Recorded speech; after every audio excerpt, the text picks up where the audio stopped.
Hi, Paul Sackis, Good News Broadcast, speaking to Erin Switalski. Hi, Erin, how are you? Good, how are you doing, Paul? Okay, good. You're with an organization called Women's Voice for the Earth, right? You're program manager? Yep, Women's Voices for the Earth. Okay, alrighty.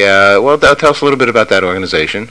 Well, WEAVE, as we call it, is a national organization that's working to reduce human exposure to toxic chemicals from everyday products. And for the last year and a half, we've been working on cleaning products.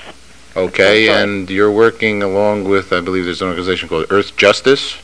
Yeah, so Women's Voices for the Earth is being represented by Earthjustice right now, and we have filed a lawsuit against 4 major cleaning product companies because they've refused to comply with a New York law that actually requires these companies to disclose the ingredients that they use in their cleaning products to the state. Okay, so let's learn a little bit about this because it's important for everybody.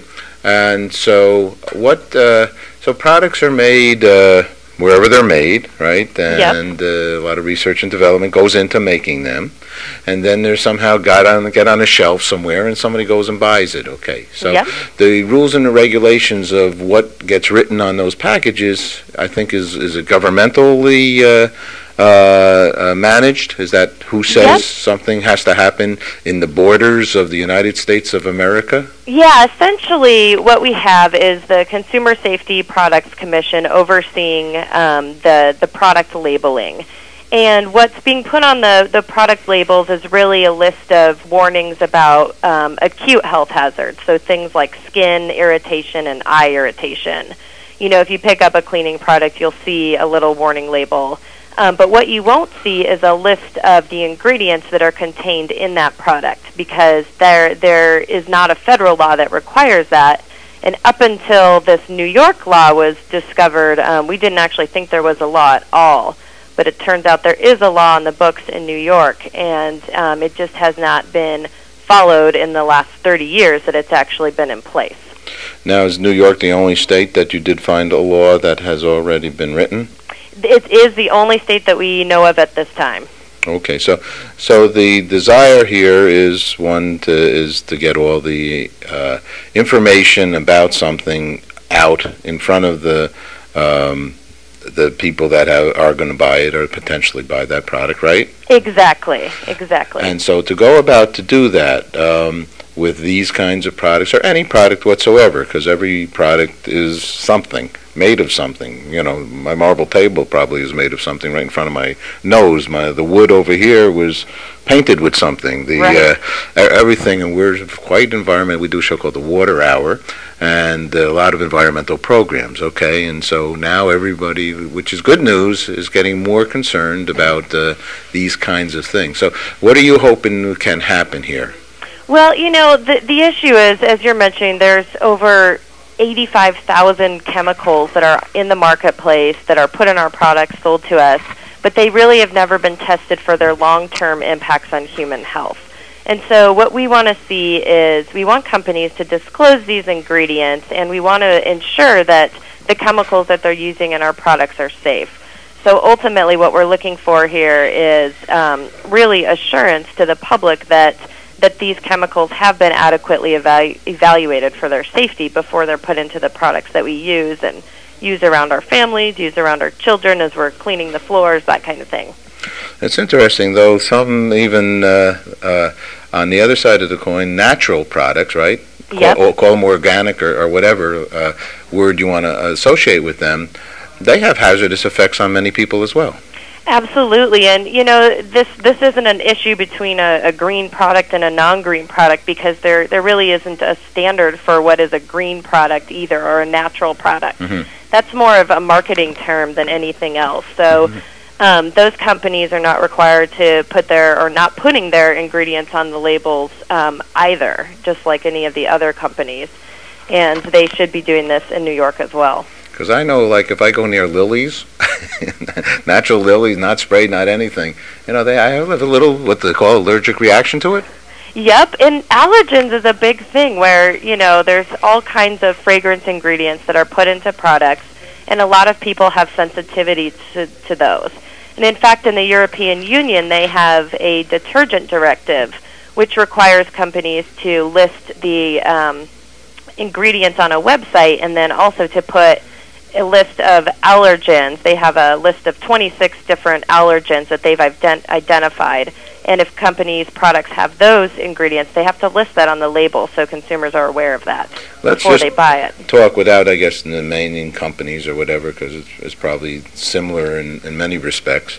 So what are some kinds of things that could be in soap that might us not know, or in laundry detergent that we might not know about?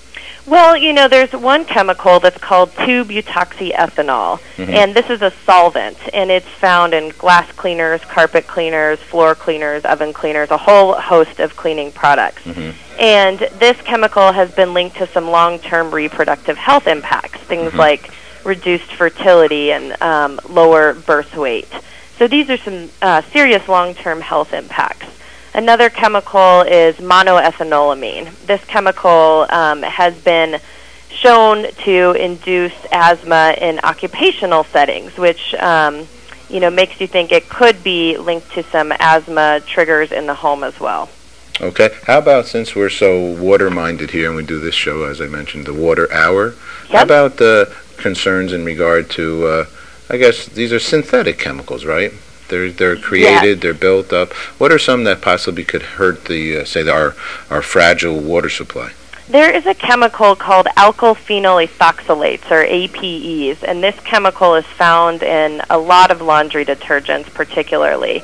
And APEs are now being found in rivers and streams, and they're being found at levels that can cause some harm to the fish and frogs and turtles, everything living there.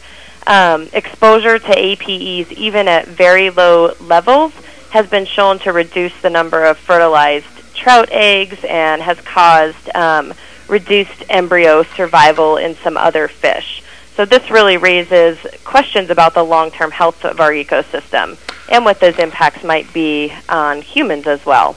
Isn't there, I'm not sure if this is so, but I believe it is, isn't there oil in some products, off of petro?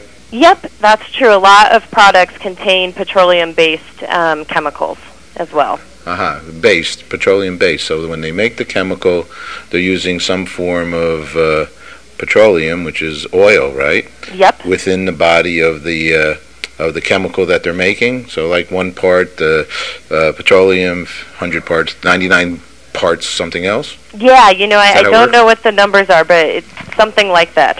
Interesting. Okay, very good. Yep. Well, let's, and so there's this upcoming court situation. When is that? We don't have a court date yet. Yeah, I'm not sure. The lawsuit is, we're waiting right now to see. We're still hoping that companies are going to go ahead and report their ingredients to the state. And some companies are doing that. Not all of them are refusing. There are plenty of companies that have agreed and have turned their information into the state. So at this point, it's a kind of a wait and see for the court date. And what we're hoping is that consumers who are listening can contact companies through our website at earthjustice.org and ask these companies to do the right thing and follow this law. Okay, well, it's all about education, right? Everybody learns about it. It's always interesting to realize that companies are people too. Yep, and they listen to their consumers. They really do. Very much so, and most of them are so honorable and have done so many wonderful things for the world around them, and have helped children and helped environmental organizations, so on and so forth. So well, this is how it all works. I sort of like the way this is being spoken about, because I'm sort of like not a radical kind of person personally, or we don't try to be too radical. I don't think you get much done. It just causes havoc, and it's just as bad as any other thing that might be concerning. So just, we're all in it together, and as the more we all learn, the more we grow, and it sounds like your organization's doing a good thing. So, and people get to your organization, what was the reason for you all? The Women's Voices for the Earth. I love it. What brought you guys together? Well, so we are basically providing education and outreach on chemicals that are in cleaning products. We've got a great report called Household Hazards, which goes into detail about some of these health concerns associated with cleaning products. and that's available on our website, which is womenandenvironment.org. Okay. And if you were going to say that in Spanish, you would say it?